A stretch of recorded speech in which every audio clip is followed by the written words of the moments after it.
We are back with some more FNAF, guys. We're going to be checking out the Ultimate Timeline by Game Theory. The links will be in the description down below. Please check out Game Theory. I know a lot of you guys already know Game Theory, but hey, we got to shout out Game Theory because they are awesome. Now, in the last video, I told you guys that if we hit the 1,000 like goal, we will play the FNAF games. We hit that 1,000 like goal within like 4 to 5 hours. So thank you guys for all of the support. That was nuts, by the way. I guess we're playing FNAF. So we're going to be checking out FNAF 1. Obviously, we're going to start with that one. And then I'll try to work down throughout the games. I'm not going to play all of them, but I want to play most of them. I'm excited to see the rest of this timeline. This is where things get juicy. Afton died in the last episode, so I'm curious to see how he gets digitized and how he becomes reborn. I think this is where things are going to get really messy. There's going to be a lot of just like interesting things going on here. Anytime you kill someone and bring them back, it just gets messy. Anyways, with that being said, hit that like button if you enjoyed this video. I would truly appreciate it. Thank you guys for all of the support. You've been amazing. Let's get into the reaction. All right, this is it. FNAF Burn Them All, the Ultimate Timeline. Let's check it out.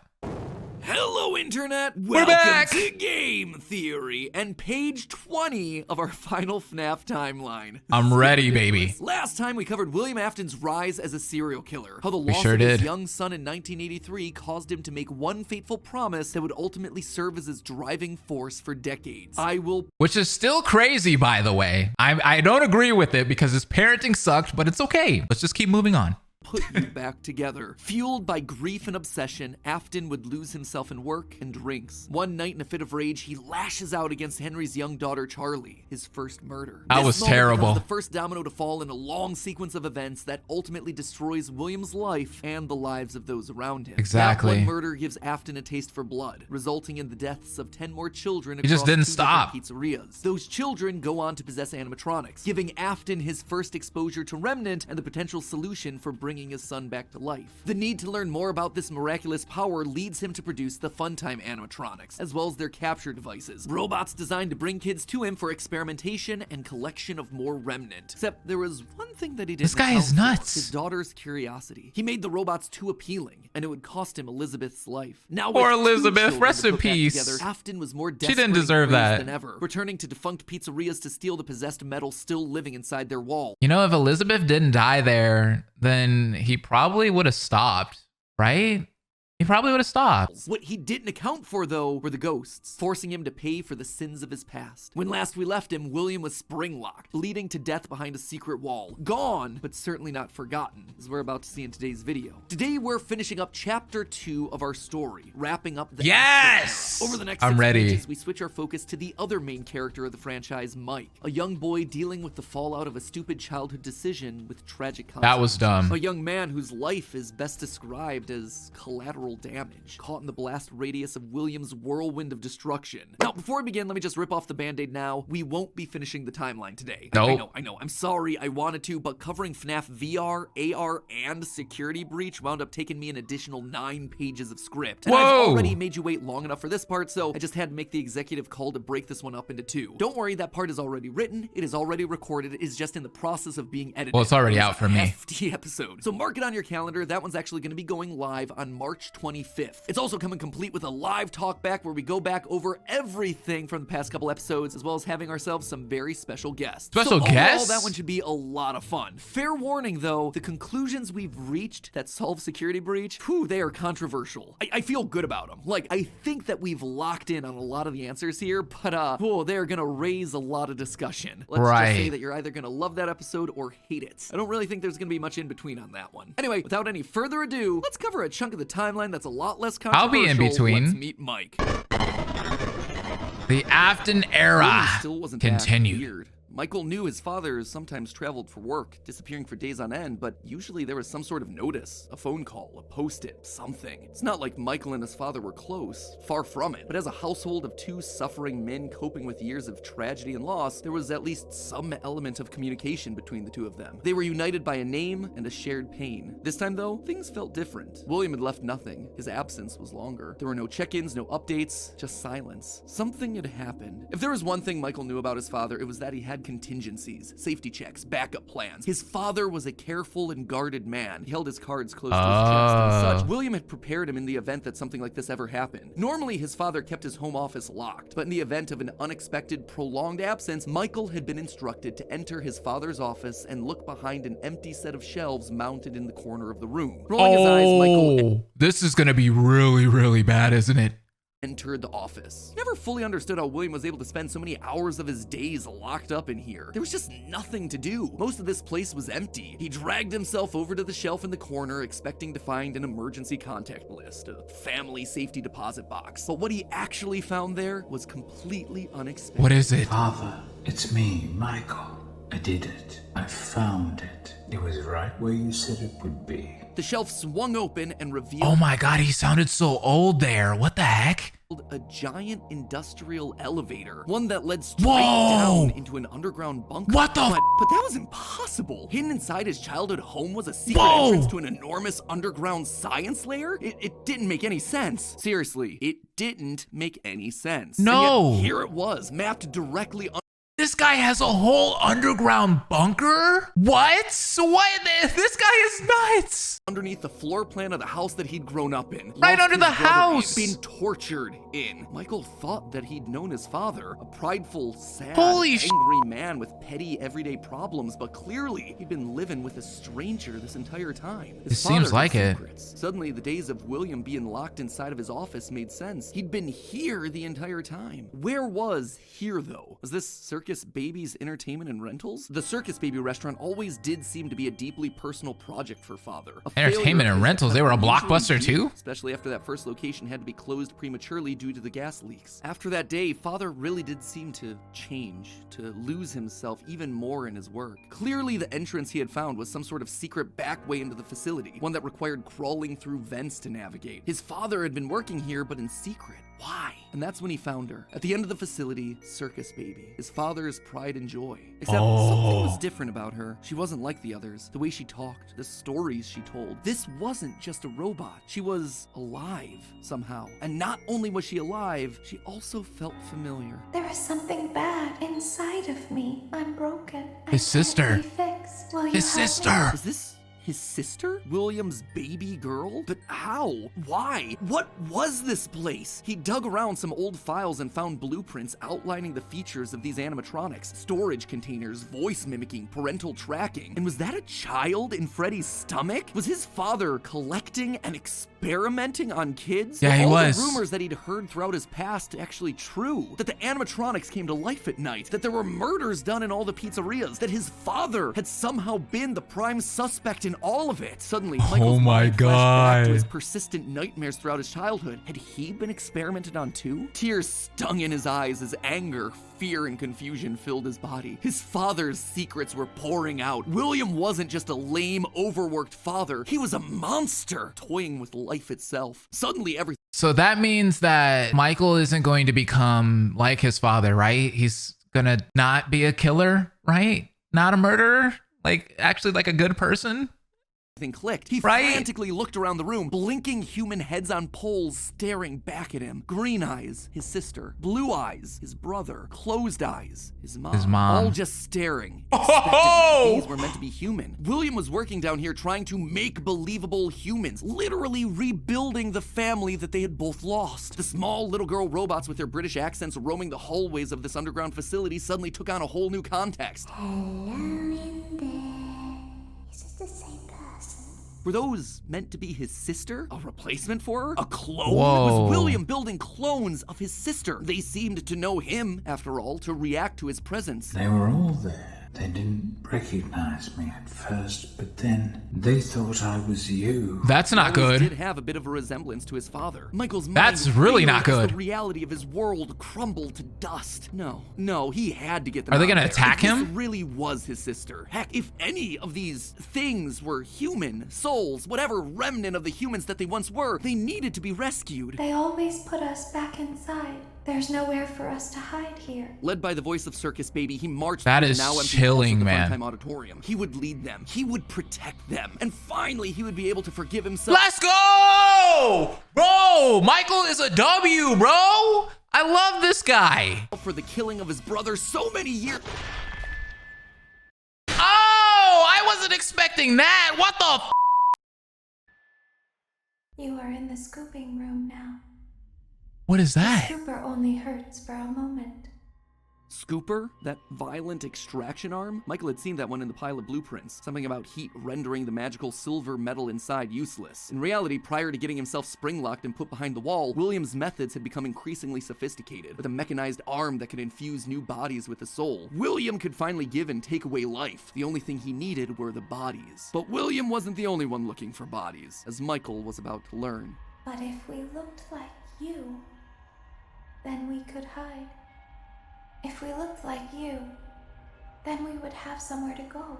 Michael was going to be the hero to help these animatronics, all right. He was What? going to help the haunted tubes and wires of these animatronics escape, just not in the way that he anticipated. His sister What is he had gonna lied to do? him. Another game of pretend. The scooper plowed forward, digging its extraction arm into his body. As he Oh heard his my bones ripping through God. his flesh, Michael blacked out. But something is wrong with me. I should be dead, but I'm not. What the f? For the next several months, Michael's life was not his own. He was forced to comply with the tangle of wires and spirits that lived inside of him. His body felt like an overfilled balloon begging Guys, what the f is this series? What am I watching right now? I knew it was gonna get nuts. What is this? to burst as day by day, week by week, his flesh began to sag and discolor. He was a walking, talking... I remember them rotting talking about corpse, this, but alive, not in this wishing he wasn't. detail. He was a puppet, a walking shell. And while he did his best to conceal his fate, there was only so much a man filled with robot spaghetti could do. The entity in his innards would eventually leave, but by that point, the damage had been done. His decaying flesh stank, turning him into a literal purple guy. But still, even with no bones, even What with the rotting heck? purple flesh and begging to die, Michael continued to live. That silvery metal remnant injected by the scooper meant that he couldn't die. His anger also refused to die. What he had seen So he's down there in eternal. his sister's location had rocked him to his core. His father had killed and captured dozens. His experiments had killed his sister and then tortured him throughout all his childhood. He was actively trying to build human replicants. He didn't know where his father was, but Michael knew that he was out there somewhere. I've been living in shadows. There is only one thing left for me to do now. I'm going to come find you. Michael had to correct for the sins of his father. He had to make things right. Michael would burn Fazbear Entertainment to the ground. I mean, what else could you do when you're More revenge, man. Michael's strategy was simple. He would apply for night security guard positions at the old defunct Pizzeria locations. That way, no one ever had to see him or smell him during his shift. And all these old shuttered locations did need guards. Teenage vandals and squatters were always looking to get inside these abandoned buildings, and yet no one ever really wanted to work an overnight graveyard shift unless they were practically out of options. Enter Mike. Facts. One by one, he would take on the job of security guard, changing his name each time to ensure that no one was able to follow his Oh, he paper changed trail. his Once name. inside, he could tamper with the animatronics and figure out how they worked, writing about his experiences in his security logbook. While there, he would listen to the old tapes where upper management awkwardly welcomed new recruits to their summer jobs, even though he was working there nowhere near the summer months. He heard the gory details of his father's franchise from the outsiders looking in, confused and afraid about what was happening in the walls around them. Sometimes he would see his brother in the form of the Golden Freddy suit. It's me appearing on the walls around him. Except now, there was something else there. He was no longer alone. Another angrier presence was also in the suit, as if two spirits were forced to share the same body. And Golden Freddy would attack him now. It was aggressive. Its vengeance wanted to lash out at anyone with the Afton name, anyone who wore a security guard outfit. Over time, Mike What? worked his way through What a the old twist. restaurants, the original Pizzeria, the bigger, better Freddy Fazbear's. He spent weeks there looking for clues as to his father's whereabouts, and each time at the end of his week's shift, he would then set the location on fire. Remnant can't survive high temperatures after all. So burning away whatever spirit-laden animatronics that still existed inside seemed like a winning strategy. All this revisiting of his past, though, was causing the nightmares to begin again. Hallucinations that brought him back to his childhood. The Aw. guilt around killing his brother. His dreams were oddly mixed with the shrill phone calls of the security guards. But it would all be worth it in the end. The goal was to eventually stumble across the one location, the one job that would finally reunite him with his father. Little did Mike know that that day would come sooner than he expected. 2023. Bro, I am so ready for this. Oh my God. I've been doing research off cam. I am so ready for this, man. 3. An advertisement came across Mike's TV. Fazbear Frights, a new horror attraction inspired by the awful crimes that occurred around Freddy Fazbear's Pizza so many years ago. It made Mike sick. People looking to make a quick buck off the tragedy of that is kind of messed his up. own family. This wasn't a joke or entertainment. Regardless, They didn't even get permission. This team was combing through his family's history. They might stumble across something that could be useful. And if his father was truly still alive as he suspected, there would be no way that he wouldn't show up here. Maybe finally this could be the final chapter in his family's marathon of tragedy. Mike applied for the job and was immediately handed the keys. Years of doing this had taught him that security guards rarely receive thorough security checks. They also liked how creepy Mike looked. They thought, Wait, really? Hold on. Okay, what security guard? What security guard position does that? Like, I feel like they do some really good background checks normally, but yeah, he got pretty lucky there. it was a costume on theme for the job. What little they knew. Hey, glad you came back for another night. I promise it'll be a lot more interesting this time. For weeks, there was nothing. But just as Mike considered giving up, he received the call that he'd been waiting for years. You're not gonna believe this. We found one. A real one. Could this finally be him? Sure enough, there he was. William inside his iconic golden Bonnie Springlock suit. Only now it was green and decaying. Oh, There they were. A small family of broken men finally reunited. It's been a long time, Dad. Mike had always struggled with the phantoms of his past haunting him, but now all the animatronics he'd encountered over the past months hopping from pizzeria to pizzeria suddenly sprang to life, their burned faces haunting him as he tried to keep track of his father on the cameras. It would seem that William's mere presence had put the spirits on high alert. Ultimately, Understandable. they were harmless, more annoying than anything else, but there was one that felt different from the others, one that was more than just a mere phantom, the security puppet. If he looked at the cameras at just the right moment, he could see it floating there through the halls. He could even see its reflection in the water pooled on the ground. It would seem like he wasn't the only one there on a mission. Well, he was. Guys, if I play the game, I'm gonna see that thing. I'm gonna see that thing. Oh my God, that thing is terrifying. Dealing with Springtrap, Michael assumed that this one was likely dealing with the spirits of this place, finally setting them to rest. Hopefully this means a happier day for all of us, Mike thought to himself. And in that moment, he felt the air around him release, like pressure being let out of a bottle. The building sighed, as if 5 spirits had finally been allowed to move on. Aww, he had the sense that his brother that's was good. a part of them. He rigged the wiring inside the building to misfire, and the dry, desiccated walls erupted in flames. It is finished.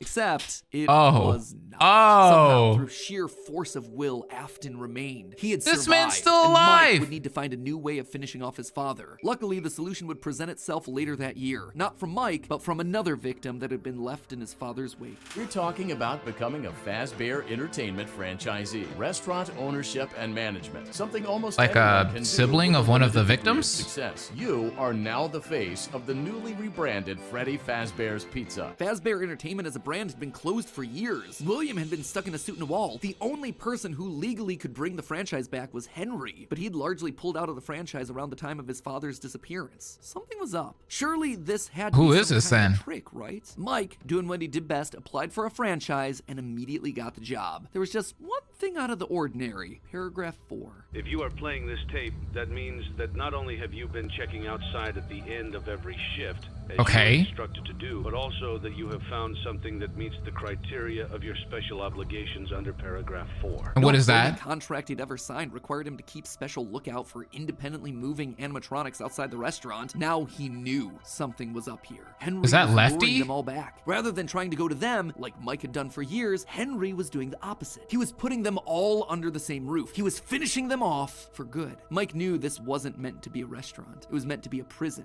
a containment vessel, a locked box meant to trap them all in so they could finally end the madness. That's Took a few good. nights, but eventually everyone was there. His father, the puppet, the robot spaghetti that had once violated his body, and his sister, now hopelessly devoted to serve the man that had once gotten her killed. It was time. He had been instructed to seal the doors and leave, but while he locked everything down, he didn't move on. If this was truly meant to be the end, if the remnant needed to be washed away, No! he needed to be a part of that. This is No! And to you, my brave volunteer, who somehow found this job listing not intended for you. Although there was a way out planned for you, I have a feeling that's not what you want. I have a feeling that you are right where you want to be. And to you monsters trapped in the corridors, be still and give up your spirits. They don't belong to you. For most of you, I believe there is peace and perhaps more waiting for you after the smoke clears. Although for one of Aww. you, the darkest pit of hell has opened to swallow you whole.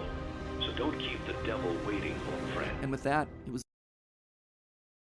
That is sad. That is really upsetting. I really feel sorry for all of the kids, man. And Michael. They're all innocent here. Over. The Afton legacy died with all of them trapped inside of a literal box. As the flames danced around the office, Mike, for the first time in decades, was happy. But William Aw, wasn't that's gone good. yet. Although the darkest pit of hell was This open and guy. waiting for him, something or someone wouldn't allow him to move on. Instead, he found himself locked in moments from his past. The pizzeria, his son's room, his underground bunker. It was as if his brain's neurons were all firing at once, overloaded, mixing and matching all his biggest fears, regrets, failures. What was this place? How did he get here? He called out into the silence.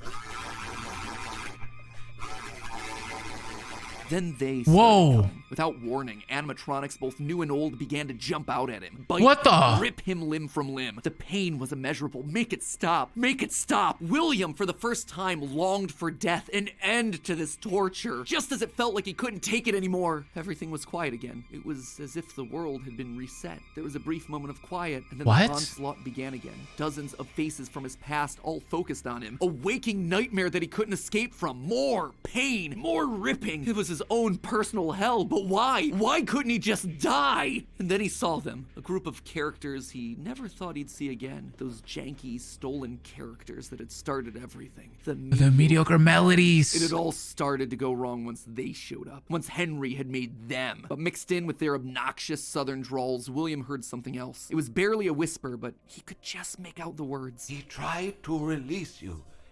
He tried to release us. But I'm not gonna let that happen. I will hold you here. I will keep you here. No matter how many times they burn us. What? First of all, I want to say that whisper that you can hear after the elephant was talking. Oh my God, that is chilling, man. You can hear the little kid just whispering. What the heck? And shouts out to Game Theory for this awesome narration, man. I am like sitting here like it's a ghost story. Like he's literally telling me a scary story right now. Voice. He knew that voice, but from where? Did a good job.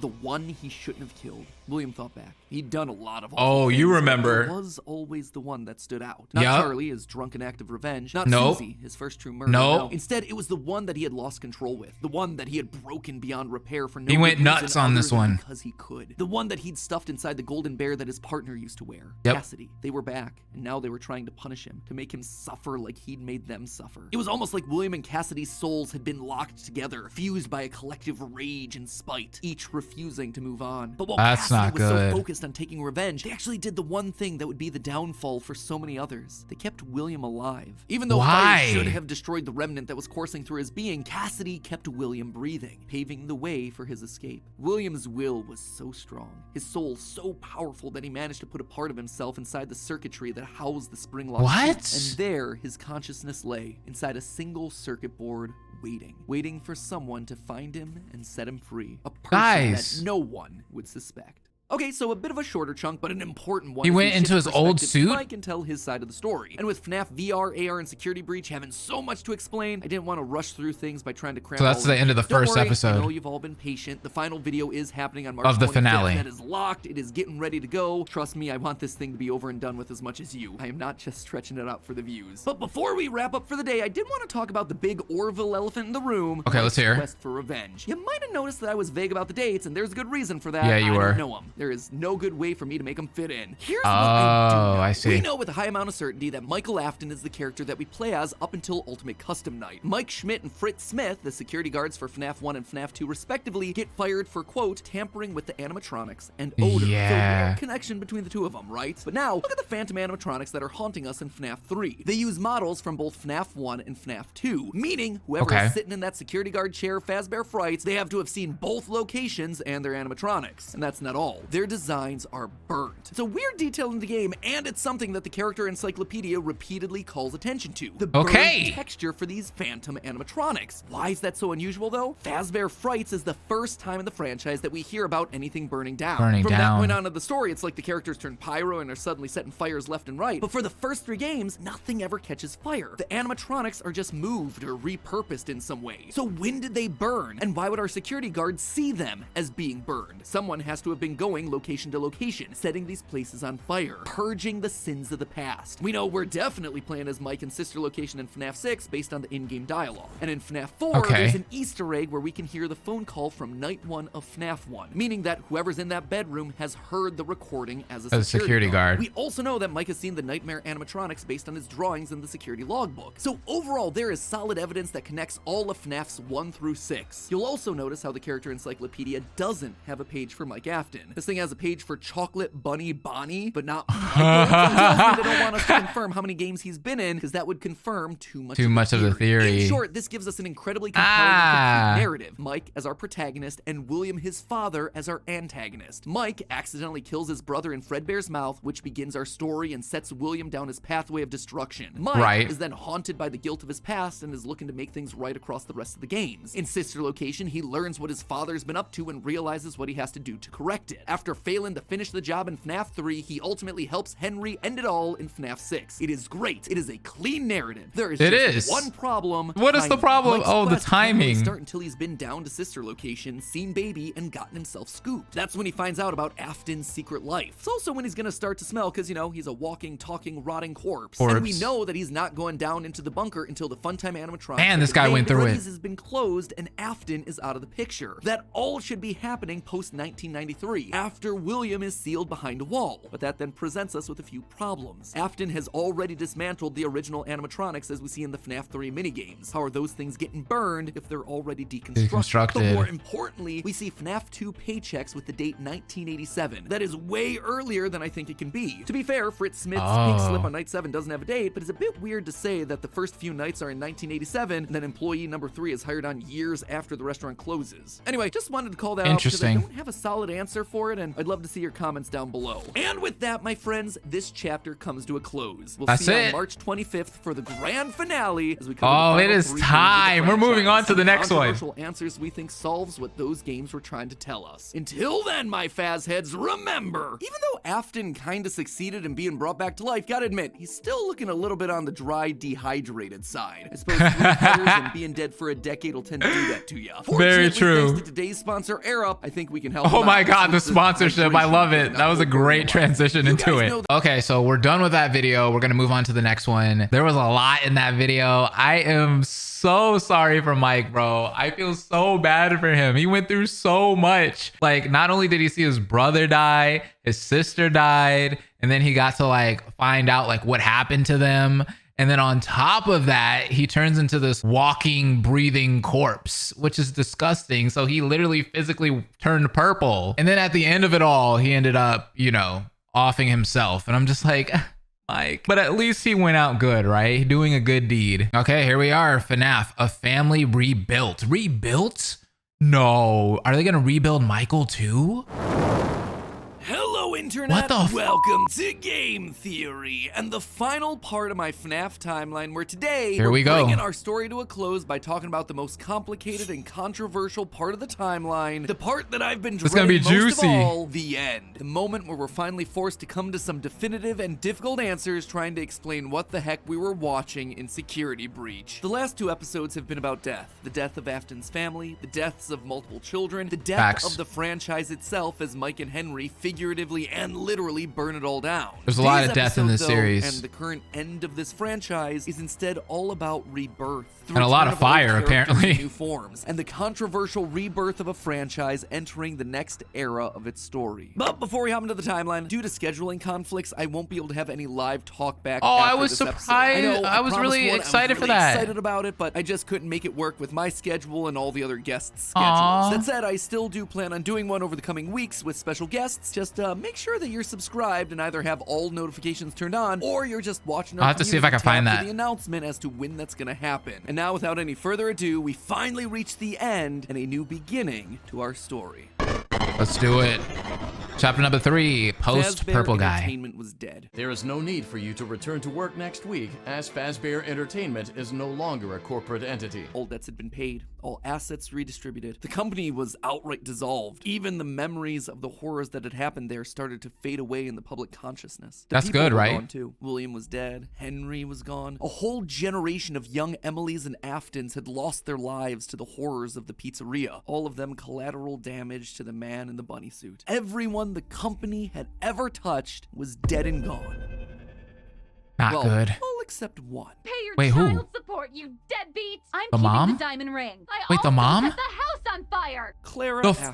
mom? She'd been there in the early days, back Oh my God. when things with William were good. They'd had the perfect home, a What thriving the business, actual the ideal family. But shortly after their youngest son died, things started to change. William had become distant, lost in his work, obsessive. She had watched him change from this irritatingly brilliant man that she had fallen in love with to a drunken monster struggling to hold himself together. And despite her trying to reach out to him in those desperate days, he was just too far gone. She lost all of her kids.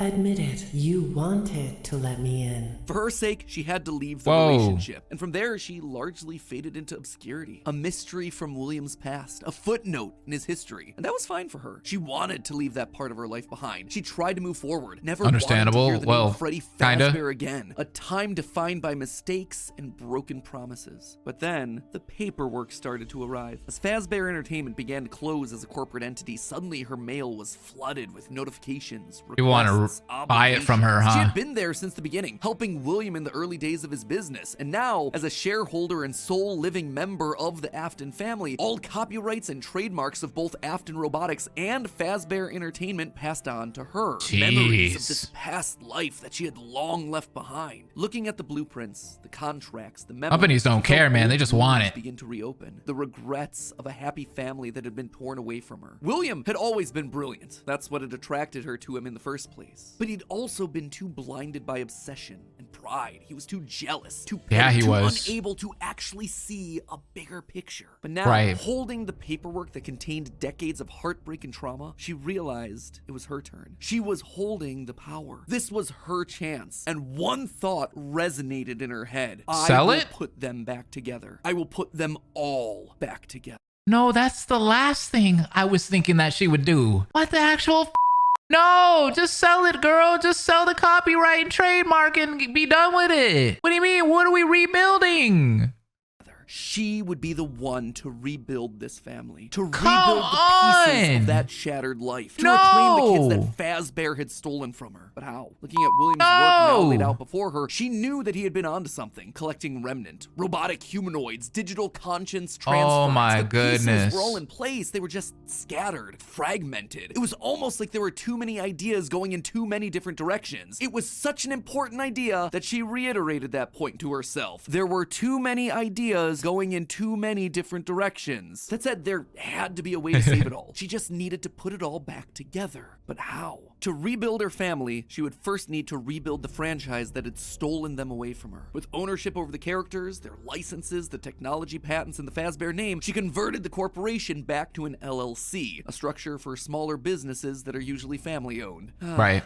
The irony was fitting. From there, she would need remnant, and lots of it. Remnant was the key. Clearly, in the later years of his life, William had been using Circus Baby's entertainment and rentals as a remnant farm, sending robots to kids' birthday parties in the hopes of nabbing bits of the stuff here and there. But clearly, it wasn't enough. He had, what, like 4, maybe 5 animatronics going out every week? No. It was a decent idea, but to get the remnant they required, it needed scale. Dozens, hundreds of animatronics, all out there, all gathering There's an remnant assembly from line going on here. customers. But to do that would require help, something William would never ask for. William had kept everything in-house. His obsession with control, Which was a good idea. Clara, though, she wasn't nearly that precious. A plan like this required partners, people No. outside of Fazbear to do the heavy lifting. No. So she contacted a mid-sized delivery company, DLZ Shipping Solutions, to help build replicas of Oh, all that the sounds original horrible. animatronics. And with meal delivery apps being all the rage, why not an animatronic delivery service? Now one these to fools is celebrate in your birthday cars with Halloween driving? Party. How about a 4th of July picnic? We'll invite Liberty Chica and 4th of July Freddy on over. You're telling me Bonnie is just in the car listening to some Listen to some Easy or Tupac delivering pizzas to your front door? No, heck no, bro. Over. She would make sure that they What's made skins going for every on? occasion. Chocolate Bonnies for Easter, Shamrock Freddy's for St. Patrick's Day, Dia de los Muertos Chicas. And thus, the Fazbear Funtime service was born. That's right. With What the heck? And then they put Markiplier in the freaking commercial. I'm so dead, bro. The chica had me dead. the Fazbear Funtime Oh my service, goodness. You'll never be alone again. You'll always have someone watching your back. Was it ridiculous? Absolutely. Not the Was Day it a of the sellout? Dead chica. No doubt. It was exactly the sort of thing that William would have hated, but it needed to be done to get enough remnant. Normally, the novelty of She ordering sold an animatronic out. wore off after like what, one, maybe 2 times? But with new skins for new holidays, suddenly you had yourself an animatronic perfect for They had animatronic DLC, bro. New skins, bro. I'm so dead. This is Overwatch. every occasion. It would keep people hooked. It would keep them ordering the latest and greatest that Fazbear Entertainment LLC had to offer. And all the Bro, this while took a they'd be turn. collecting and returning the remnant back to her. In a word, it was brilliant. There was just I'm not gonna one problem lie, with it. she No probably made a trust lot of in money. The Fazbear name. The company's brand was still mud in the public eye. Can you No one blame would those want hired people? Animatronics from the restaurant franchise known for murdering children. Nothing kills Right. a party quite like the threat of death, you know. So she needed to find a way to discredit the stories that had come before. She needed to win back the public's affections, reactivate some nostalgia for the spooky stories of their childhoods. She needed a game. Multiple games, in fact. They lied to us. They lied to all of us. They told us that the whole point of this VR game was to undo the bad PR done by a rogue indie game developer. But that's not true at all. Those indie games were designed to conceal and make light of what happened. This isn't just an attempt to rebrand. It's an elaborate cover-up. Struggling game developers were a dime a dozen online, most working on their magnum opus between shifts at the Dollar General. So she found one. Steve just picked him out of obscurity, the right mix of desperate and doofus willing to say and do anything for a couple extra bucks. And he fell right in line, as expected, delivering stupid little things with dumb generic names like Mangle's Quest, Balloon Boy's Air Adventure, Oh, that's where all Five these Nights like at weird Freddy's. games came Bad from? gameplay with even worse graphics, but hey, they got the job done. People were suddenly talking about the clues inside of these things, searching for the hidden lore. They were actively making jokes about dead kids at pizzerias. Her husband's twisted history of serial murder had suddenly been reduced to a mere Nancy Drew mystery to be solved. Wow. The plan worked. Freddy She was Fazbear's smart. was suddenly more popular than ever. Things were going shockingly well. Her takeover and reboot of the franchise was full and complete. Suddenly infused with cash, she built the largest, most ambitious project yet, the Mega Pizzaplex. William had always been Jesus. so visionary, but always thought so small scale. He was careful to a fault. Not her, though. She knew that this latest project needed to be big. It needed to be flashy. It needed to be a palace for children. A place It looks that got amazing, people though. talking and checking out the latest in Fazbear products. So with a steady supply of remnant flowing in, it was finally time. The stage was set. It was time to get to her real goal, literally rebuilding a family. March 2035. That's not gonna end well. The first was obvious. The crying child, her little boy, the one that was the first to get ripped away from her. She'd seen down in his bunker that William had gotten very close to replicating artificial humans using animatronic technology. And so that's exactly what she would do. Rebuild her boy from the ground up using robotic parts. His shaggy brown hair, his favorite striped shirt, even down to small details that no one would notice, like the band-aid on his left knee. William's research Jeez, even found girl. ways of making animatronics that could bleed and process food, making them virtually indistinguishable from a typical human. He would never have any idea of what he actually was unless he was explicitly told. The only things that could possibly ruin the illusion were any overrides to his internal systems. If something were to, say, interfere with the cameras that he had in his eyes, or cause some sort of a core reboot to his hard drive, or x-ray his metallic bones, then yeah, he would be exposed. But otherwise, to the outside world, he was just your typical, normal human boy. That's He worked down in the creepy. bowels of the Pizzaplex, giving him life. But it was one thing to build him, it was another to help him remember his identity. He died so young, so early in their history that there was no preserved memories for him, no documentation that she could just download into his digital brain. So bit by bit, she trained him, forcing him to remember who he was. In a corner of the room, she even made a makeshift dinner table, a reminder of their happier days. The family recreated 2 brothers, a sister, a father, and the mother at the head of the table, the one in charge, the one I'm not gonna lie, this just got super cool. I thought this was gonna get like, you know, a little too weird and complex the further we really got into it, but this is actually awesome. I am For hooked. one, bringing all of this to fruition. But his progress was admittedly slower than she would have liked. At first, he could only communicate through simple ones and zeros, then rudimentary drawings and crude letters. But Okay. bit by bit, images of his past life started to come through. Balloons, colors, houses, bears and faces, birthday parties. All for me. Gregory was alive. As the robot boy embraced her, she felt a warmth she hadn't in decades.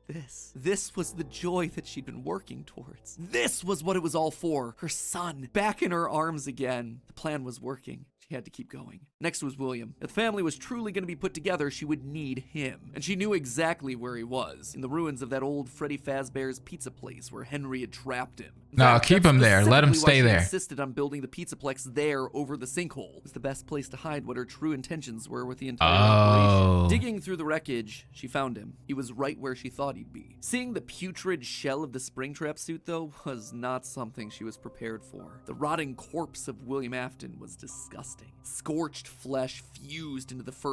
Hollow black sockets where eyes once were. A smell that reeked of burned carbon and bloody iron. That is disgusting. No longer flesh. It was just the tangled sinews of a creature that was once called human. How far this brilliant man had fallen. It was clear that her work was cut out for her on this one. Afton was practically lifeless. The man may not have been able to die, but he was about as close as you could come. And his body would need a lot of reconstruction. Replacement arms and endoskeleton reinforcements were the top priority. Maybe pulled from their new line of glam rock animatronics. She'd have to see if they had any spare Bonnie parts lying around that they could steal. In the meantime, though, she threw the husk that was once her husband into a life support pod infused with air. I like how she's just all of a sudden like really smart and knows things about robotics and stuff like that. Like, how did you learn all of this stuff? What in the world? It's so random, but it's funny. Aerosolized remnant to help keep him stable. But more important than recovering for the plot, his body, baby, for the was plot. Recovering his mind. In his current state, he was comatose, an empty shell. Severe brain damage starts at temperatures over 108 degrees Fahrenheit. 42 degrees Celsius, and years of repeated fires had burned his brain to goo. Gone was the brilliant, frustrating mind that had drawn her to him in the first place. But she had a plan. Unlike her darling boy Gregory, Afton had found ways to record his consciousness. Fundamentally, the brain is only a series of electrical connections after all, so why couldn't you replicate that in the form of a standard circuit board? In essence, you could create a digital consciousness. And one thing she knew about William, he was nothing if not cautious. A planner. Someone who had backup plans to his backup plans. And sure enough, there it was. Buried in piles of old animatronic CPUs, a record of Afton himself. Convenient. But he needed someone to test it. Someone was definitely here during the night. It had to have been the client. I mean, they sent us that stuff in the first place with no explanation, told us to scan it, said it would expedite the process so we wouldn't need to program any pathfinding ourselves. Unlike the other games that she'd paid to have made in the past, this one had a different purpose. This wasn't about PR, it was about getting William back up and running, spreading his virus to the masses. You acknowledge that Fazbear Entertainment is not responsible for accidental digital consciousness transference, real-world manifestations of digital characters. She hired a new developer, Silver Parasol Games, to scan the boards and bring her husband into the system. And because of the immersive nature of VR, William's consciousness would be able to that just scared the shit giving him out a of new me. body, a new agency. There was just one complication. Afton's hold wasn't as powerful as she had hoped. He wasn't able to gain complete control. The first trial run, Jeremy, was so desperate to escape from his grasp that he sliced his own face off with a paper shredder. Wow. Messy. Afton's followers were reluctant, to say the least. But it was the second attempt that looked like it had the potential to kill two birds with one stone. Enter Vanessa. Mrs. Afton wanted a surrogate daughter. Her darling Elizabeth would have been a young woman at this point if she had lived. And Clara wanted someone who wasn't Elizabeth but could be just like her. Could she have just rebuilt her like Gregory? Sure, but she decided against it because she wanted an actual human mother-daughter connection. Well, that, and it would Vanessa, no, leave Vanessa alone. be redundant and narratively unsatisfying to have two robot kids in the same family. What could she say? William had put a lot of tools on the table for her to use, and she was planning on using them all. Plus, Elizabeth had always been so loyal to Daddy. It was time to give her a second chance. Okay. Choice. And Vanessa seemed to be the perfect candidate to Not fill loyal, the not loyal enough to stay away from the animatronics. Did he? He used to make your mum look bad in court. He manipulated you. I know your mum after she lost the custody case. I was supposed to be a good girl. She started as a QA tester at Silver Parasol Games, the VR game development company that was part of her plan to bring back William. But more importantly, Vanessa checked all the correct boxes. Right age, blonde, green eyes, with the blonde, for flowers and the outdoors. In many ways, it was her daughter all over again. Except it wasn't just looks and personality. That is what like really mattered creepily cute. Underconfident, coming from a broken home, motherless, able to be manipulated. Yes. She would do nicely. She would be the one to save dear old Daddy, just as the real Elizabeth would have wanted. I will make you proud, Daddy. While testing the VR game, William's digital consciousness merged with Vanessa. Oh sure, she fought, fragmenting Afton's code into a series of tapes hidden across the game, trying to do web searches to regain control over her life, but it wasn't enough. She was weaker than Jeremy. She was a thrall that, despite occasional moments of lucidity, had to obey. And with Vanessa, it was a 2-for-1 deal. She was getting a daughter back, while also bringing her husband one step closer to reactivation. She just had to make sure that Vanessa was headed the right way. The reborn Gregory was an expert hacker, part of the benefits of being an Afton and a robot. So Clara had him keeping tabs on Vanessa, hacking into her emails and trailing her therapy sessions to ensure the future Elizabeth was falling in line. If any of the therapists started to ask too many questions, they were promptly dismissed. And while Gregory she has so much power. Personal life, Mrs. Afton made sure to clear a path for her professionally. With Silver Parasol's collapse at the hands of the anomaly, she then had the possessed Vanessa bring the contaminated circuit boards to DLZ shipping and the Fazbear Funtime service. More glitches, more Remnant, more Afton. But it was her last move that was the best. In a true masterpiece of poetry, she brought Vanessa over to be chief security officer at the Pizzaplex. A true family tradition to don the hat and badge, and all it took was a recommendation from the top as well as some wow, she literally was like, Mike, jeez. Emails marked for deletion. Sure, Vanessa didn't have relevant experience for the job, but when it comes directly from Didn't the matter. CEO, does it really matter? Nope. Husband, son, daughter. A corpse, a robot, a human. All that was left was Michael. Poor, troubled Michael. The boy that killed her youngest. The one that would spend years trying to make his guilty Yeah, what is she gonna do about him? A self-professed protector. While she knew she needed him to complete the family, something told her that the problem had already solved itself. Something had shifted when using Glamrock Freddy to excavate the buried pizza place. I have been here before. I found myself for the first time when I... He's in Freddy? I have changed. My friends... Oh, but I can protect you. I am not me. Maybe it was the remnant. So that's why you're able to go inside Freddy in this game, and that's why he's like protecting you? Oh, maybe it was the spirit of Michael living on as a protector, but he was there somewhere inside of Glamrock Freddy. That's dope. And just like that, she'd won. She'd done it. Sure, there were still some kinks to work out, some final brainwashing of Vanessa, some rehabilitation of William, but they were there. Finally, all together again under one roof. The Aftons reunited. So beautiful. Happy ending. And that's how it could have ended. That's how it should have ended, had it not been for a few unanticipated developments. For one, something was just wrong with the Pizzaplex. Almost as if the entire building was haunted, possessed. Puppet plushies hiding on ceilings, behind crates, places that they had no earthly way of belonging. What the heck? Staff bots with greasy tears down their eyes, acting like they were being puppeteered by some sort of a nightmare. Even their sounds had the echo of nightmares long past.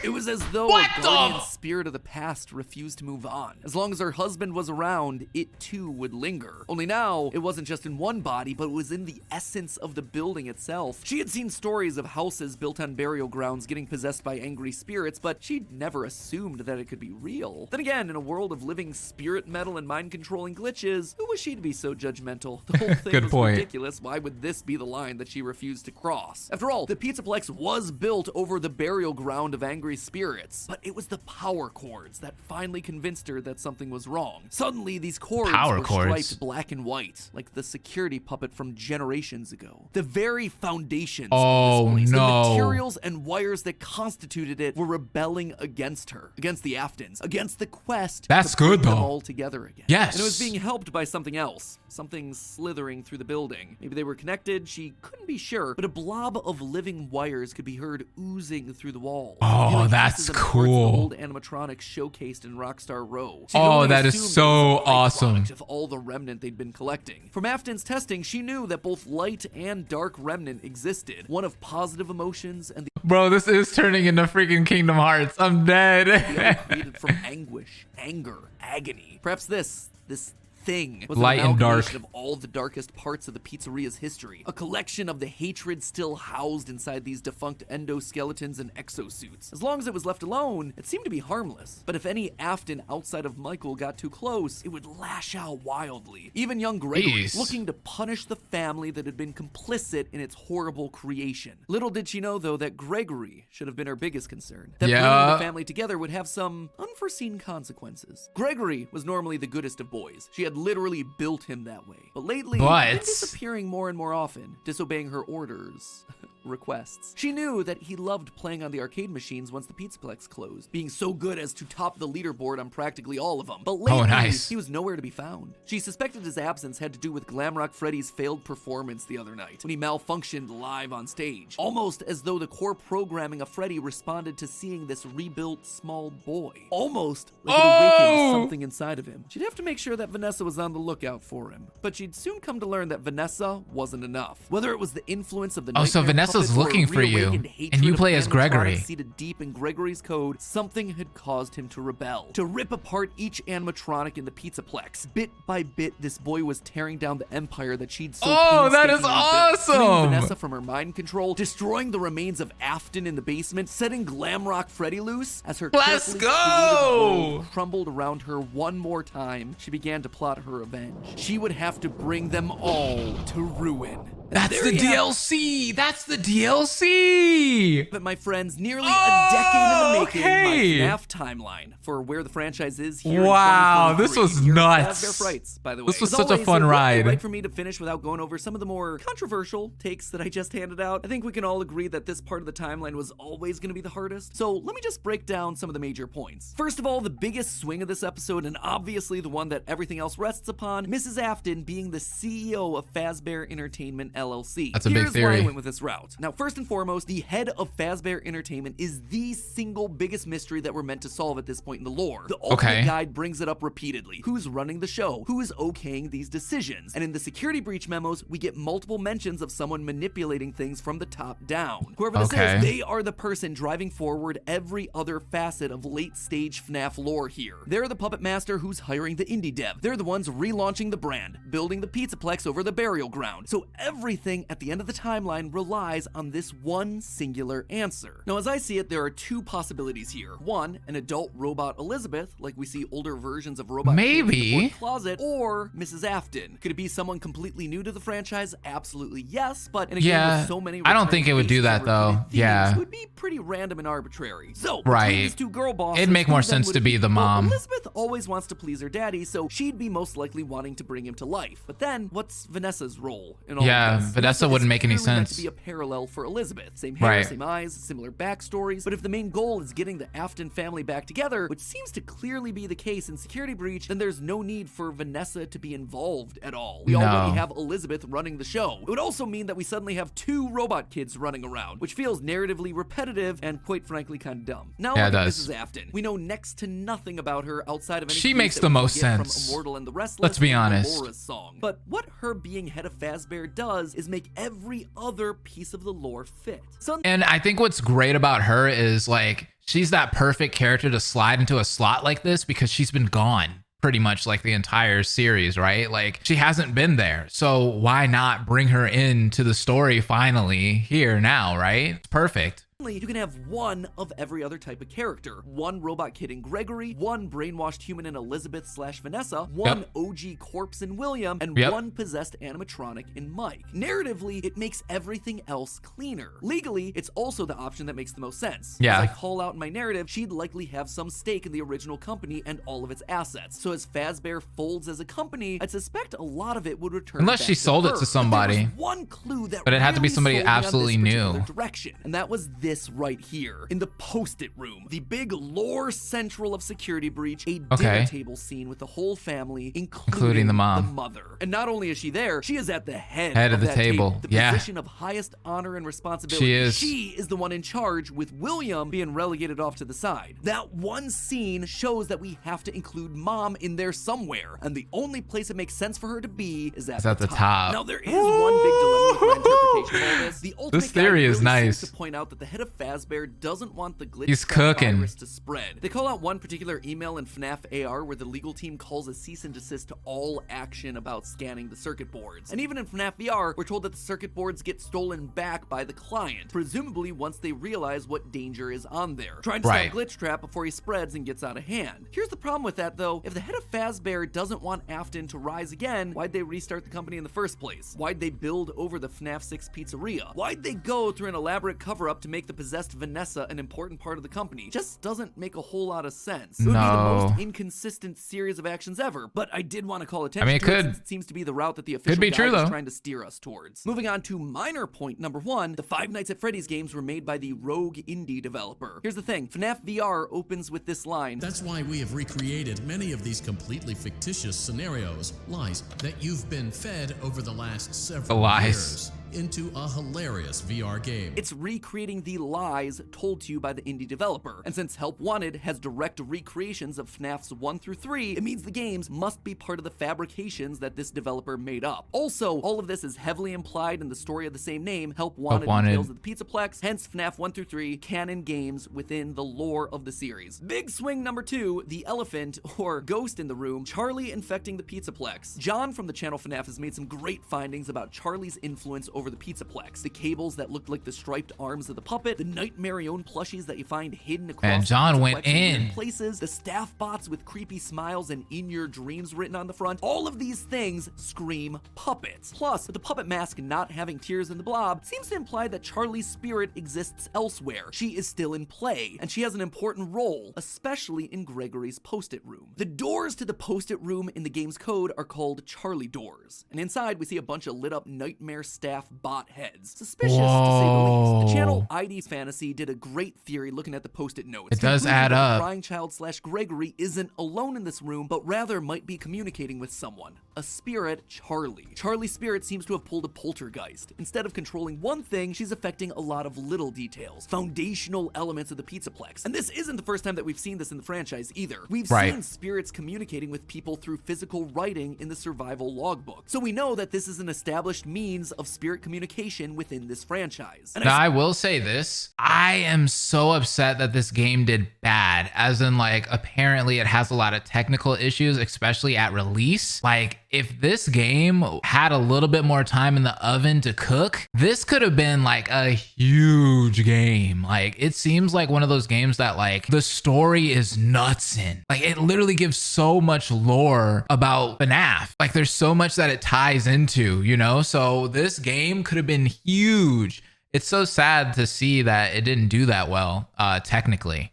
Suspect that to some extent it might be Charlie's influence making Gregory go haywire. Which brings me then to my final and probably biggest controversy in recent FNAF history, Gregory as Patient 46, the evil robot mastermind. Now, I know when I first came out with this theory a year ago, people were mad. But here's the thing, you don't have to take my evidence points for it anymore. The recent Tales from the Pizzaplex story, GGY, basically goes and just outright proves it. Oh, game theory! A boy named Gregory going in. All the high scores in the Pizzaplex arcade machines. When therapists start to go missing, it's confirmed that GGY is the one that's working to bump them off. And when animatronics start getting corrupted by a mysterious glitch, GGY's letters are found inside the code. Wow. He even chooses the code name Dr. Rabbit, for crying out loud. But obviously by the time of security breach, Gregory is working against Burn Trap, Vanessa, and the animatronics. Why? How? Well, it's not really clear. I tend to believe that something must have happened to cause him to either lose his memory or be reset in some way. Okay. Maybe it was Charlie talking to him in his post-it room. Maybe he hit his head. Maybe it was the connection that he made with Mike on stage in Glamrock Freddy. Not exactly sure, and I don't think we have enough clues to solve any of it yet. But it makes sense from a story perspective why he'd start off evil on Afton's side and then switch to trying to destroy him and not knowing who he is in security breach. And with that, my friends, I'm wrapping this thing up. Congratulations, we are on page that was a lot to take in though. 1,000 words of FNAF, baby. Practically just wrote myself a Tales of the Pizzaplex short story. Have I answered Security everything? breach seems Does awesome everything fit though. clean? insanely. I want to does play it that feel for like the sure. best and most cohesive narrative for all these characters that addresses most of the evidence we're given? Yeah, for me, honestly, it really does. And let's be honest with ourselves, the DLC will probably come out later And this then the year DLC is prove me coming out, baby. the first time. Then comes the movie, whatever. My descent into madness continues. But regardless, I am so proud of this. This was a massive undertaking, and I'm so proud of our editors who have just Editors did an amazing job. editing across all 4 of these MapHat did installments. amazing You with the guys are best. narration. Thank you for pushing through on 20 They did great. minute uploads. You are unreal, and your talent is unrivaled. I'm so They did lucky to really work good you with guys that. every single day. And like I mentioned before, keep an eye on the channel for an announcement regarding a talkback live stream with some special guests. Oh, I need to Was I go right? look Was that I up. wrong? I want to hear your feedback. I definitely want to watch one's coming that. up soon. And with that, my I'll watch it in my friends, own you can time, finally though. rest. I can leave the demon to its demons with one final Let's reminder go. that it was all just a theory.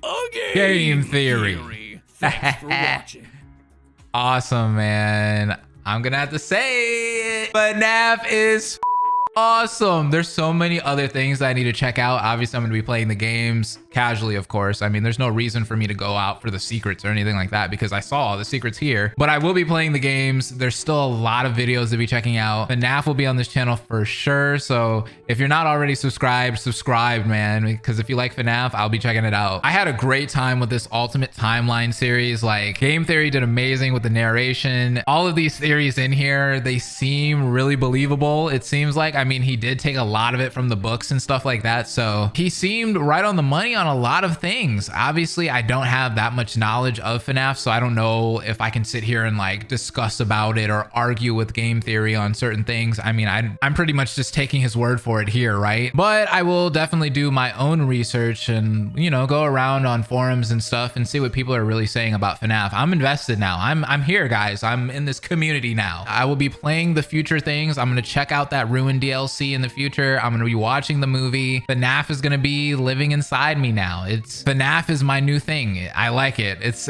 awesome. With that being said, thank you guys for all of the help, recommending, giving me advice on what I should watch and things like that. You guys can continue to do that as we check out more FNAF stuff in the future. Hit that like button if you enjoyed the video. Comment down below all of those things, advice, tips, tricks, anything you want. Don't forget to subscribe. Please, I would truly appreciate it if you guys stuck around. The FNAF journey is not over, baby. It's just begun. With that being said, I'll see you guys in the next one. Have an amazing day. Deuces. Hope will never die. Órale.